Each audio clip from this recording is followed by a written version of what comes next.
Bismillahirrahmanirrahim. Assalamualaikum warahmatullahi wabarakatuh. Alhamdulillahirabbil alamin.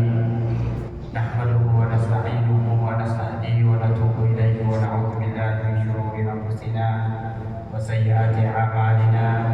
May yahdihillahu fala mudilla lahu wa may yudlil fala hadiya lahu. Asyhadu an la wahdahu la syarika lah wa asyhadu anna Muhammadan abduhu wa rasuluhu amma ba'd. Jamaah salat subuh yang semoga senantiasa dirahmati oleh Allah Subhanahu wa taala. Kembali kita memuji dan bersyukur kepada Allah Tabaraka wa taala atas segala limpah rahmatnya kepada kita semua, terutama di subuh hari ini dengan izin Allah, rahmat Allah, kasih sayang Allah kepada kita semua. Kembali kita bisa hadir datang untuk melaksanakan salat subuh secara berjamaah. Mudah-mudahan Allah Taala mencurahkan keberkahan rahmat kepada kita semua di awal pagi hari ini. Amin ya rabbal alamin. Salam salawat semoga senantiasa tercurah pada Nabi kita Muhammad sallallahu alaihi wasallam. Lewat perjuangan kerja keras beliau kita dapat merasakan Islam, dan kita berbahagia berbangga dengan Islam yang telah dibawa diperjuangkan oleh Rasulullah Muhammad sallallahu alaihi wasallam. Bapak Ibu yang saya hormati, pada sore hari ini masih di surah Al-Ahzab, ya. Surah yang kita baca atau kita mulai di pekan kemarin.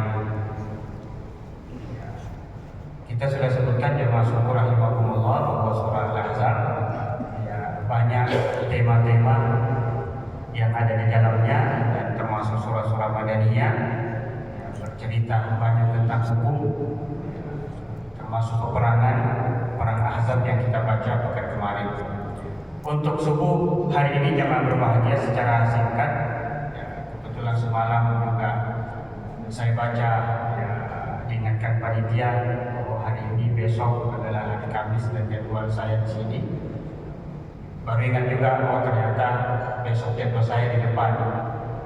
Maka baru saya buka-buka surat Ahzab, dan ya, secara singkat jemaah berbahagia, tema yang saya angkat pada pagi hari ini ya, selain tema-tema yang lain tentu saya kira ketika kita baca sendiri tentang penyebutan Allah Subhanahu wa taala kepada Rasulullah Muhammad sallallahu alaihi wasallam dengan kalimat-kalimat ya ayuhan nabi.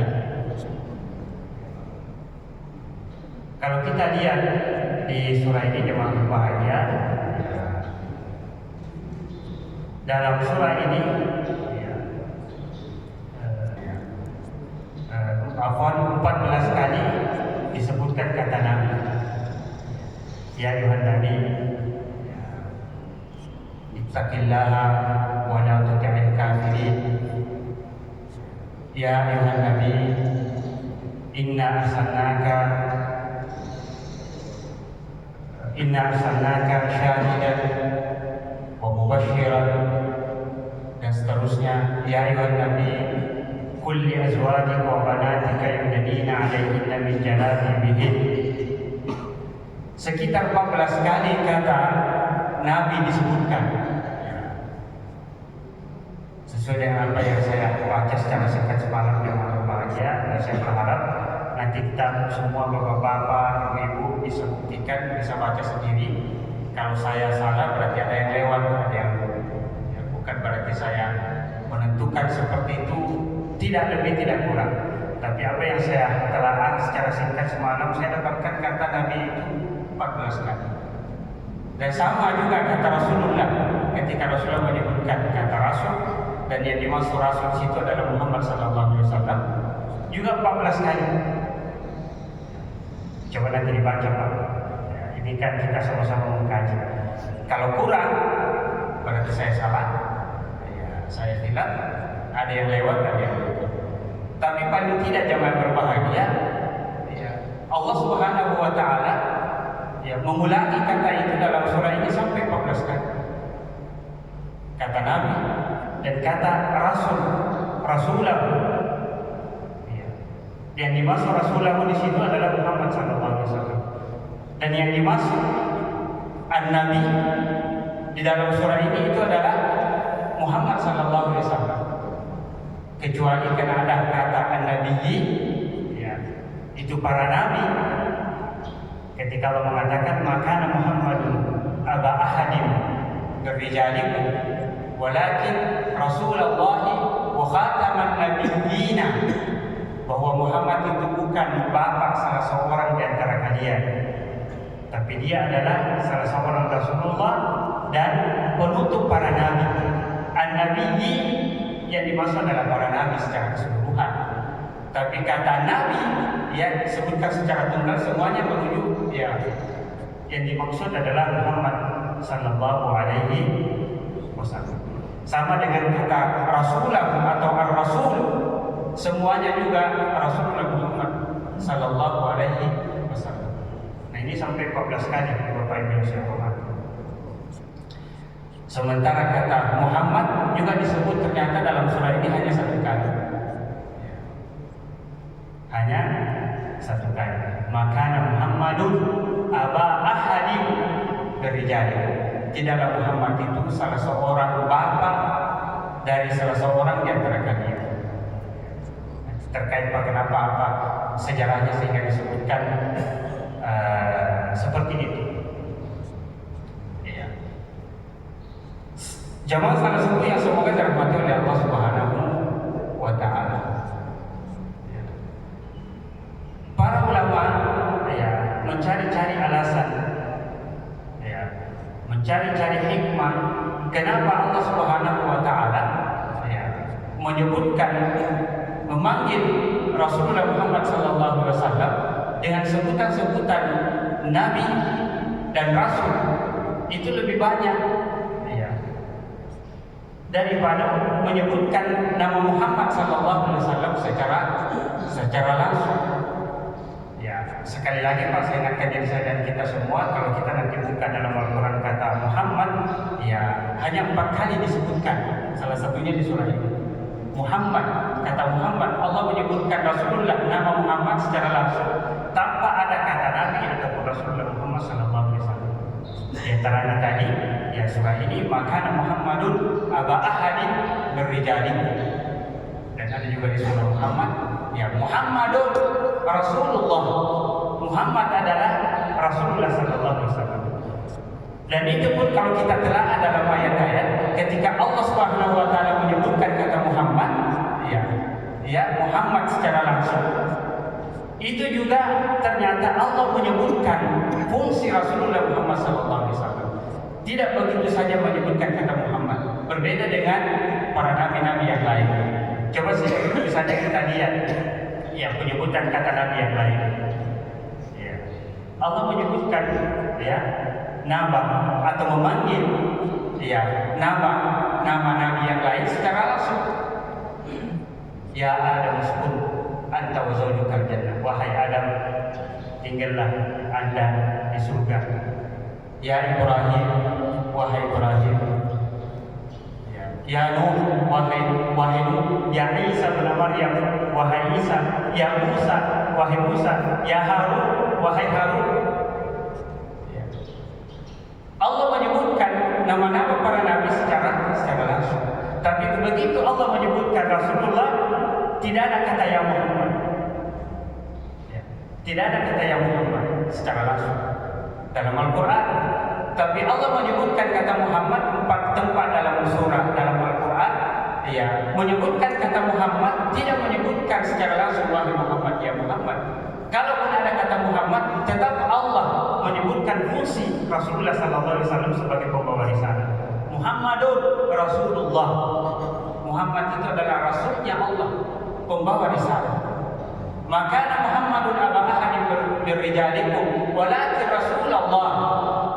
Muhammad itu bukan bapak salah seorang di antara kalian, tapi dia adalah Rasul Allah. Ya, dia adalah Rasulullah. Allah menyebutkan kata Muhammad, tapi menyebutkan fungsinya, risalahnya, tugasnya. Muhammad sallallahu alaihi wasallam. Jadi tidak ada kata ya Muhammad. Ya. Tapi ketika Allah memanggil Rasulullah secara langsung, ya, khitabnya secara langsung, selalu mengatakan ya ayyuhan nabi, wahai nabi, termasuk pada ayat pertama, ittaqillah wa la tuti'il kafirin, ya, bertakwalah kamu kepada Allah dan jangan taat ikuti orang-orang kafir. Ya ayyuhan nabi balligh ma unzila ilaika, ya ayyuhan nabi qul lil mu'minina yudnina alaihinna min jalabibihin, wahai nabi katakan kepada orang wanita-wanita muslimah mukminah supaya dia ulurkan hijabnya, menutupi dadanya. Wahai nabi, ya, sesungguhnya kami telah mengutus engkau sebagai pembawa risalah, pembawa berita gembira, pemberi peringatan dan seterusnya. Sama ketika Allah mengatakan ya ayyuhar rasul, wahai rasul Muhammad sallallahu alaihi wasallam, balligh ma unzila ilaika min rabbika, sampaikan apa yang telah diturunkan Allah kepadamu berupa Al-Qur'an. Allah Subhanahu wa taala memanggil Rasulullah sallallahu alaihi wasallam dengan sebutan, ya, gelarnya, bukan namanya. Kata para ulama, di antara hikmahnya, sekian banyak hikmahnya adalah menunjukkan bahwa Allah Subhanahu wa taala betul-betul mencintai, betul-betul memuliakan Rasulullah sallallahu alaihi wasallam, seakan memberi isyarat bahwa Allah memuliakan Rasulullah melebihi manusia secara umum, melebihi para nabi, para rasul yang lain. Tapi bukan berarti karena Allah menyebutkan nama nabi yang lain secara mutlak kemudian dimaknai bahwa Allah tidak suka, tidak senang. Tidak.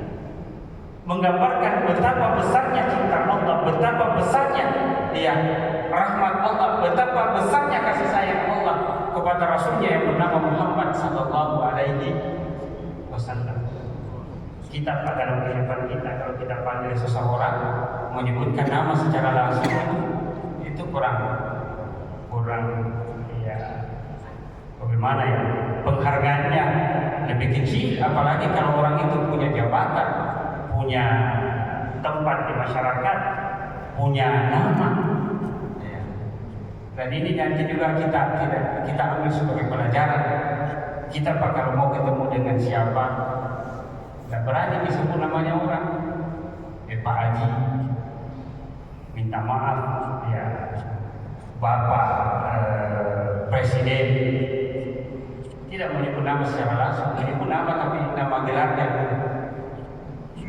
Bapak Presiden, Bapak Gubernur, Bapak Wali Kota, Bapak Kepala Sekolah, Bapak Direktur, bulan. Ya. Begitu kira-kira gambarannya jemaah rahimahullah.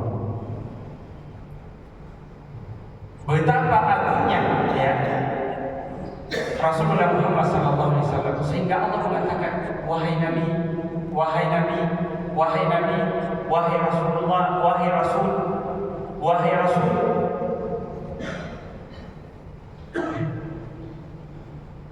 Nah, ini juga dalam kehidupan kita jemaah rahimahullah, kita ambil sebagai pelajaran, sebagai hikmah, ya, seakan Allah mengajari kita, ya, dan itu juga ada dalam ayat-ayat yang lain, ya, bagaimana memanggil orang dengan nama yang baik, nama yang benar.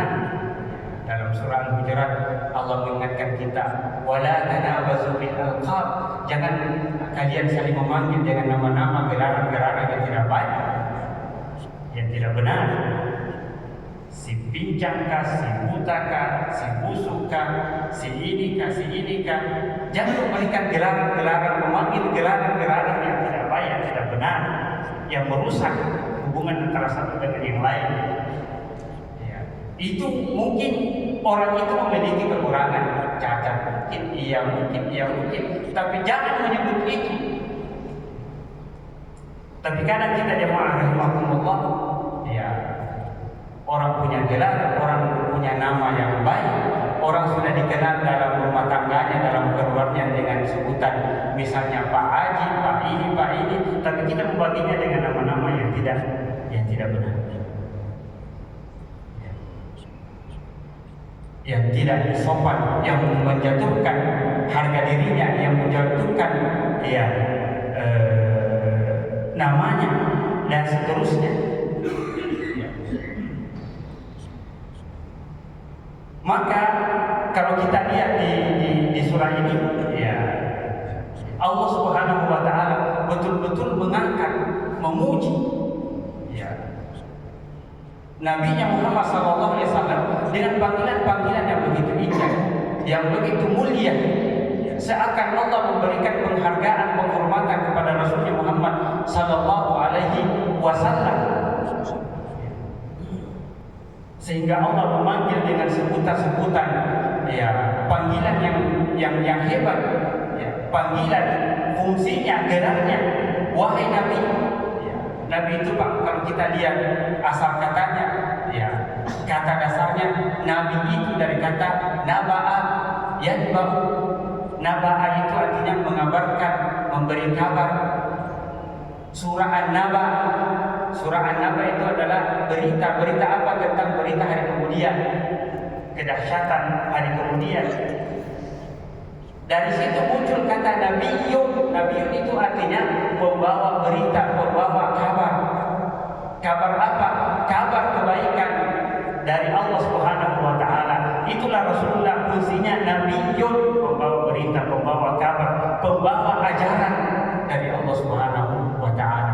Maka Allah memanggil Rasulnya dengan sebutan fungsinya, wahai Nabi, pembawa kabar, pembawa berita dari saya, sampaikan kepada istri-istrimu dan wanita-wanita muslimah secara keseluruhan supaya dia urutkan hijabnya, menutupi dadanya.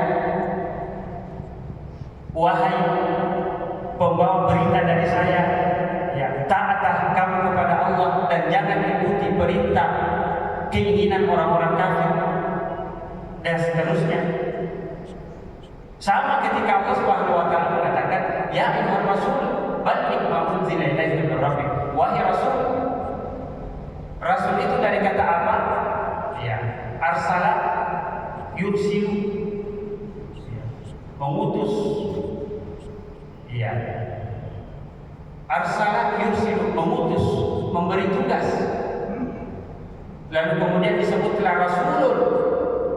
Rasulun itu orangnya, ismul maf'ul, orang yang diberikan tugas.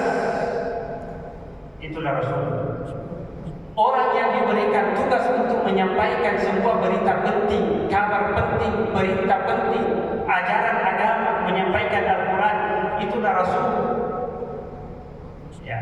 Secara bahasa, maka secara bahasa sebenarnya semua yang diutus untuk menyampaikan kabar, berita itu sebenarnya adalah seorang rasul. Tetapi secara istilah, tidak sembarang. Secara bahasa mungkin orang yang menyampaikan berita bisa disebut secara bahasa Nabi pembawa berita, tapi secara istilah Nabi yang diberi tugas menerima wahyu, menerima Al-Quran untuk menyampaikan sebuah berita. Itu tidak masuk secara bahasa. Maka Rasul orang yang diutus, orang yang diberi tugas. Tugasnya apa?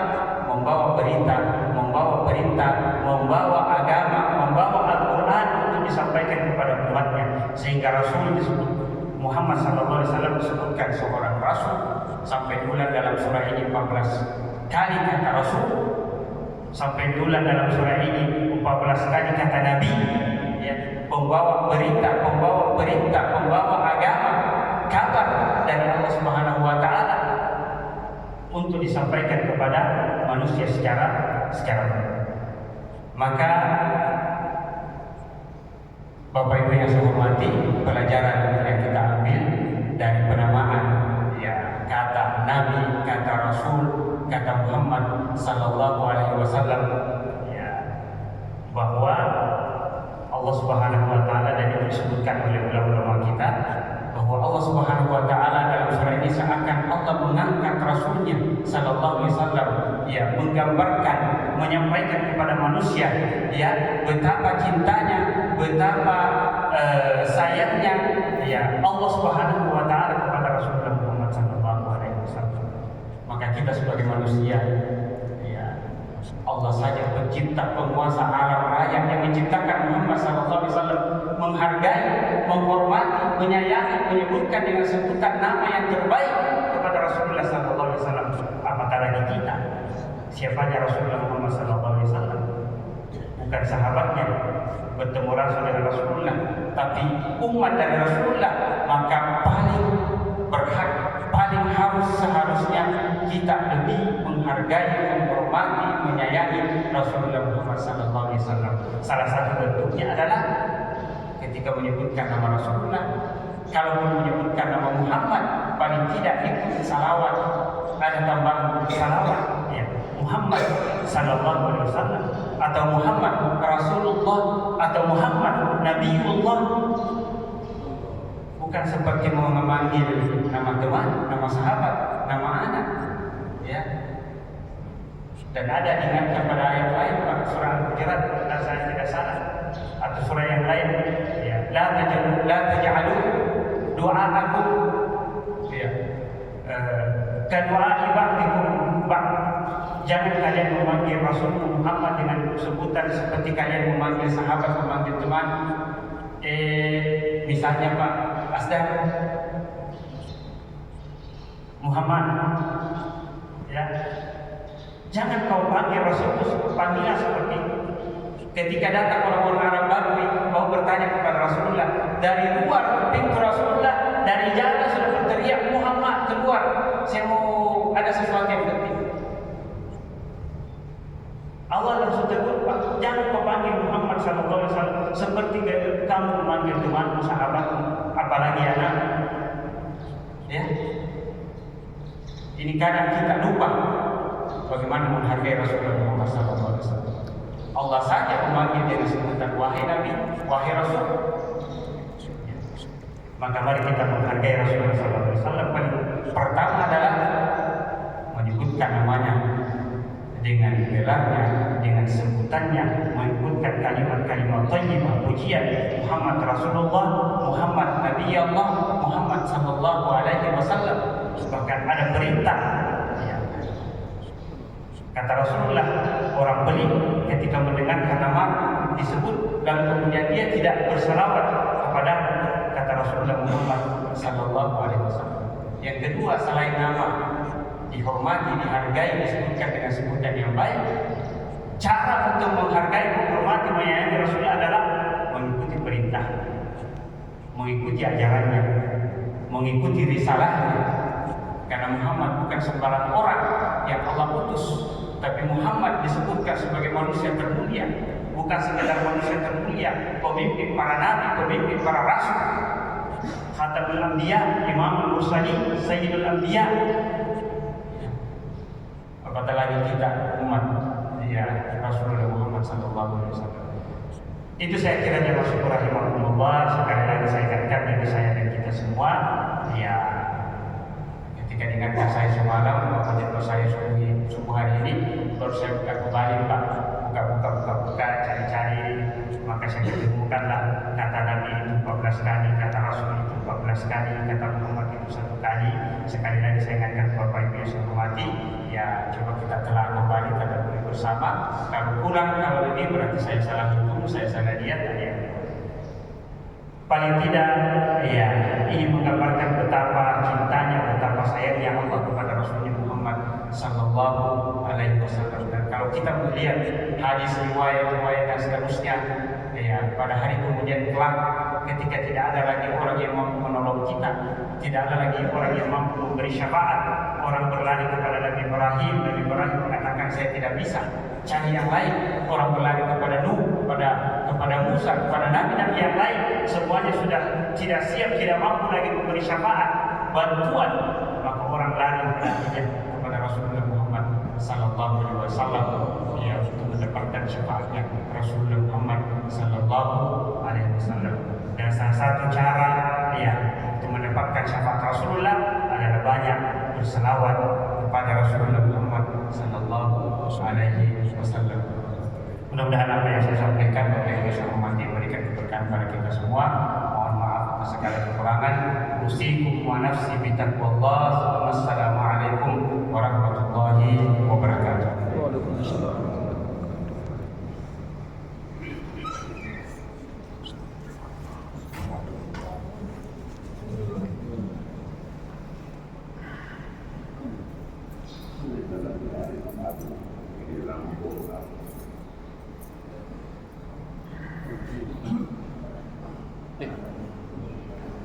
Terima kasih.